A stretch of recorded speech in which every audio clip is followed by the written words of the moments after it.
पहले बात धर्मशाला रैगिंग मामले की। यहां पर देखिए धर्मशाला में पीड़ित छात्रा की मौत हो गई है रैगिंग मामले में और यूजीसी ने मामले के लिए अब जांच कमेटी यहां पर बना दी है। दोषियों के खिलाफ सख्त कार्रवाई होगी, ये यूजीसी का यहां पर कहना है और हिमाचल पुलिस ने भी इस मामले में जांच के आदेश दे दिए हैं। आपको बता दें कि रैगिंग पीड़ित कॉलेज छात्रा की यहां पर मौत हो गई थी और उसको लेकर ये पूरा मामला यहाँ पर सामने आया। अब जांच की बात यहाँ पर कही जा रही है और इस मामले में जिम्मेदार लोगों को तलाशा जाएगा। गुरप्रीत हमारे साथ हैं। गुरप्रीत बताइए इस मामले को लेकर क्या ताजा जानकारी है और कौन लोग हैं जो इसके लिए जिम्मेदार माने जा रहे हैं? देखिए ये मामला बड़ा गंभीर है क्योंकि जो विक्टिम है उसके पिता ने बड़े गंभीर एलिगेशन लगाए और कहा है कि 3 जो कॉलेज की लड़कियां थी, जो स्टूडेंट्स थी, उन्होंने उससे मारपीट की और जो सितंबर में हुई और उसके बाद जो वहां के जो प्रोफेसर थे उनके खिलाफ सेक्सुअल हैरेसमेंट के एलिगेशन लगाए गए हैं। कुछ उन्होंने वीडियो जो दी है पुलिस को और पुलिस ने जो प्राथमिक जानकारी के बाद 4 लोगों के खिलाफ केस रजिस्टर कर लिया है। वहीं पुलिस का ये कहना है कि हम लगातार स्टेटमेंट रिकॉर्ड कर रहे हैं उन लोगों की जो वहां पे थे कॉलेज में, ताकि उनके पास कोई फैक्ट्स, कोई एविडेंस आए और आगे कार्रवाई की जाए। अगर कुल मिला के बात की जाए तो इस केस में विक्टिम के जो पिता है उनका ये कहना है कि कई हॉस्पिटल्स में उन्होंने एडमिट कराया और उन हॉस्पिटल में इलाज कराने के बावजूद भी कहीं ना कहीं विक्टिम कोई डीप डिप्रेशन में थी जिसके कारण उसकी मौत होगी और मौत के बाद उन्होंने पुलिस को एक कंप्लेंट दी और कंप्लेंट में ये गंभीर एलिगेशन लगाए। हमने देखा कि यूजीसी ने भी एक कमेटी सेटअप कर दी है ताकि फैक्ट फाइंडिंग इंक्वायरी इन्वेस्टिगेशन हो सके। वहीं पुलिस लगातार तहकीकात कर रही है इस मामले की कि पता करने के लिए, क्योंकि बड़े गंभीर एलिगेशन है। कहा जा रहा है कि रैगिंग की गई, उससे फिजिकली असॉल्ट किया गया, उसे मारा पीटा गया 3 कॉलेज के स्टूडेंट्स के द्वारा और एक प्रोफेसर के खिलाफ जो सेक्सुअल हैरेसमेंट की जो कंप्लेंट है उसके पिताजी ने दी है। अब देखते हैं कि आगे इन्वेस्टिगेशन कैसे चलती है, क्योंकि जो हिमाचल प्रदेश और स्पेसिफिकली धर्मशाला पुलिस है उसने तहकीकात शुरू कर दी है, स्टेटमेंट रिकॉर्ड की जा रही है और उनके पास जो वीडियो रिकॉर्डिंग उनके पिता के द्वारा दी गई है उसकी भी जांच की जा रही है ताकि बहुत गंभीर मामला हो जाता है। देखिए मारपीट और सेक्सुअल हरासमेंट का भी अब इसमें जो है वो एक एंगल नजर आ रहा है।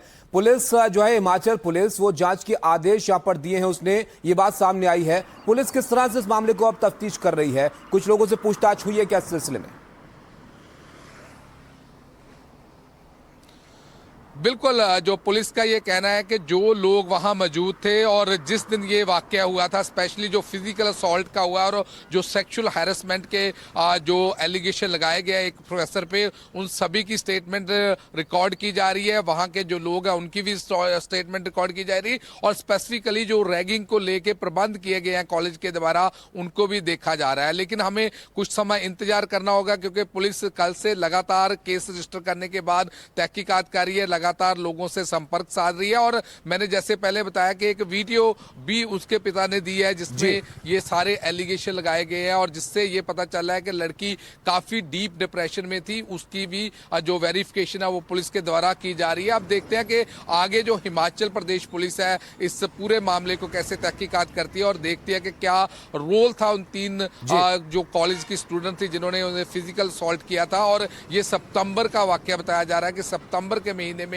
उसके साथ फिजिकल असॉल्ट हुआ था और उसके बाद ही सेक्सुअल असॉल्ट का भी जो सेक्सुअल हैरेसमेंट का भी जो केस है उनके पिता ने दर्ज कराया है। तो देखते हैं कि पुलिस जब सभी की स्टेटमेंट रिकॉर्ड करती है तो क्या तथ्य सामने आते हैं। बिल्कुल, बहुत महत्वपूर्ण हो जाता है कि पुलिस की जांच में क्या और बातें यहाँ पर सामने आती हैं। बहुत शुक्रिया गुरप्रीत आपका इस सब जानकारी के लिए। देखिए आप हिमाचल के धर्मशाला के कॉलेज में छात्रा के शोषण की खबर आई। बहुत हैरान करने वाला मामला है और यह खबर परिवार को झकझोर देने वाली है। पीड़ित छात्रा कई महीने से यहां पर परेशान थी। बताया जा रहा सितंबर का मामला था जब उसके साथ असॉल्ट यहां पर हुआ, लेकिन कॉलेज प्रशासन ने कोई कार्रवाई इस मामले में नहीं की और इसको लेकर अब गंभीर सवाल यहां पर खड़े हो रहे हैं। हालांकि अब जांच की बात यहां पर की जा रही है। देखिए जांच में क्या कुछ सामने आता है, लेकिन किस तरह से यह मामला आगे बढ़ा है, क्या क्या इसमें बड़े आरोप हैं, इस रिपोर्ट में जरा आप देखिए।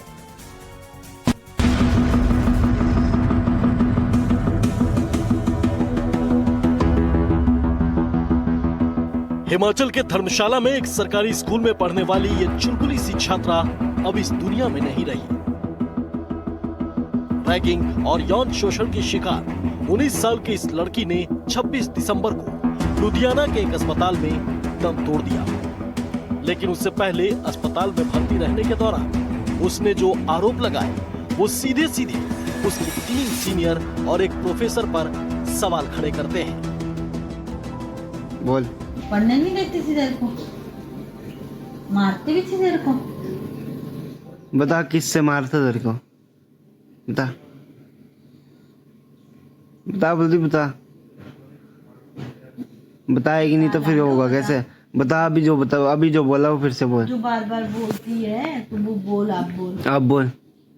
किससे मारा? बोतल से मारा, डंडे से मारा? बोतल से मारा था एक दीदी ने कॉलेज में ना, सिर में, है ना? और साथ उसके साथ में कौन था? और जो मोनिका थी वो भी साथ में थी। मोनिका, हाँ वो भी मिली थी उनके साथ। हाँ, मेरे को पढ़ने नहीं देती थी।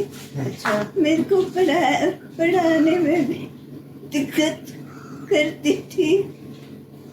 क्या बोलती? फेल हो गई है तू? तो फेल तो बोलना सारे होते हैं। तुम लोगों ने ऐसे किया मेरे साथ, तो तुम लोग कौन से आगे बढ़ जाओगे? आरोप है कि लड़की की 18 सितंबर को रैगिंग हुई। उससे वो इतने तनाव में आ गई कि पूरी तरह बीमार पड़ गई, अपना मानसिक संतुलन खोने लगी। माता पिता ने कई अस्पतालों में उसका इलाज कराया। अंत में लुधियाना के अस्पताल में दम तोड़ने से पहले उसने वीडियो पर बताया कि सिर्फ रैगिंग ही नहीं, कॉलेज के एक प्रोफेसर ने उसका यौन शोषण भी किया। हाँ सर। कौन से सर? सर का नाम क्या है? सर का नाम अशोक सर था। अशोक सर। अच्छा, क्या बोला था अशोक सर ने? अशोक सर बहुत ही बुरे सर थे। क्या कहते थे? अशोक सर लाइक, क्या बोला था अशोक सर ने? Good evening ma'am. पीछे पड़ जाते थे। और क्या पीछे पड़ जाते थे? क्या बोला था तेरे को? मतलब अजीब अजीब हरकतें करते थे। क्या हरकतें करते थे? जैसे कि मतलब मैं कैसे बताऊं आप लोग? बता ना, बता कैसे करते थे हरकतें, बता। कैसे बताऊं? पापा को बाहर भेज दूं? पापा को नहीं, पापा को क्यों भेजना? तो फिर कैसे कैसे हरकतें करते थे बता। अजीब सी कैसे? ऐसे मतलब टच वगैरह करते थे। कहाँ टच करते थे? यहाँ वहाँ पे। वहाँ पे कहाँ? यहाँ वहाँ पे। अच्छा, फिर बोलते थे कुछ आपको? हाँ, क्या बोलते थे? बहुत कुछ बोलते। बता ना, क्या बोलते थे? क्या बताऊं अब आपको? बता बता, क्या बोलते थे? अच्छा बच्चा है ना, बता क्या बोलते थे? उठ के बैठ के बताओ। अच्छा रुक एक मिनट। पुलिस ने इस मामले में यौन शोषण से लेकर रैगिंग और शारीरिक नुकसान पहुंचाने के आरोप में केस दर्ज किए हैं। इसी बीच आरोपी प्रोफेसर ने अपने ऊपर लगाए गए आरोपों से इनकार किया है। कॉलेज भी मामले में अपनी सफाई दे रहा है। देखिए, हमें जो कंप्लेंट है वो हमें रिसीव हुई थी और उस कंप्लेंट को हमने वेरीफाई करने के बाद एफआईआर रजिस्टर करी है इसमें। और कल इवनिंग में एफआईआर रजिस्टर हुई है। इसमें जो धाराएं लगी हैं वो 115(3), 75 और सेक्शन 3 क्लॉज 5 लगा है बीएनएस का, और रैगिंग एक्ट के तहत भी मामला दर्ज हुआ है। तो जो छात्रा है, अगर उसके साथ कहीं भी ऐसा कोई भेदभाव हुआ हो, जो रैगिंग जिसको आप बोल रहे हैं, छेड़खानी हुई हो, तो वो टीचर्स के साथ पहले जाके कंप्लेंट करता है। तो नॉर्मली जो ऐसा ही होता है। तो ऐसा नहीं हुआ, ना ही उसने टीचर्स के साथ कंप्लेंट की इस बारे में, और ना ही हमें आधिकारिक रूप से ऐसी जो है पूर्व में, पहले शुरू में ऐसी कोई सूचना मिली कि इसके साथ कोई रैगिंग हुई। उधर परिवार का कहना है कि बेटी का इलाज कराने की वजह से उन्हें केस दर्ज कराने में देरी हुई है। 9 दिन यहाँ रहा हूँ, 9 दिन के बाद मैं सीधा 16 दिन वहाँ रहा हूँ अपना मेडिसिटी महाजन, फिर 9 दिन मैं घर में रहा हूँ।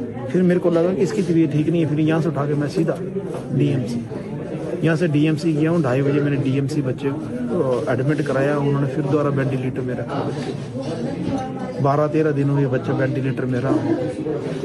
बस मैं ये चाहती हूँ कि मेरे बच्चे को इंसाफ मिले, किसी और बच्चे के साथ कुछ भी ऐसा ना करे। शुरुआती जांच के मुताबिक लड़की ने 2024 में बीए में एडमिशन लिया था, लेकिन उसे रैगिंग का सामना करना पड़ा। इसके बाद वो फर्स्ट ईयर में फेल हो गई। 21 अगस्त 2025 को कॉलेज से उसका नाम काट दिया गया। सितंबर में वो फिर एडमिशन के लिए कॉलेज पहुंची तो उसे कहा गया कि उसे पुनर्मूल्यांकन के लिए इम्तिहान पास करना होगा। बहरहाल ये मामला ऐसा है कि कॉलेज में पढ़ने वाली किसी छात्रा के माता पिता की नींद उड़ा दी। Bureau report, NDTV. देखा आपने, छात्रा की आप बीती आपने सुनी। यहाँ पर पीड़ा में वो उस बात को बयां कर रही है कि कैसे उसके साथ व्यवहार किया गया, वो टीचर जो उसको परेशान करता था। और इस पर आपने कॉलेज का भी तर्क सुन लिया कि छात्रा ने शिकायत नहीं करी। आप सोचिए कि अगर कोई टीचर, कोई प्रोफेसर इस तरह से बर्ताव कर रहा है तो क्या उस छात्रा की हिम्मत होगी वहां पर किसी से शिकायत करने की। बहरहाल ये मामला आगे बढ़ रहा है। पीड़ित छात्रा के परिवार से एनडीटीवी की टीम ने बात की है। परिवार ने कॉलेज पर गंभीर आरोप लगाए हैं। आप जरा देखिए परिवार का क्या कहना है। पल्लवी के माताजी मेरे साथ हैं, उनसे भी बात करेंगे।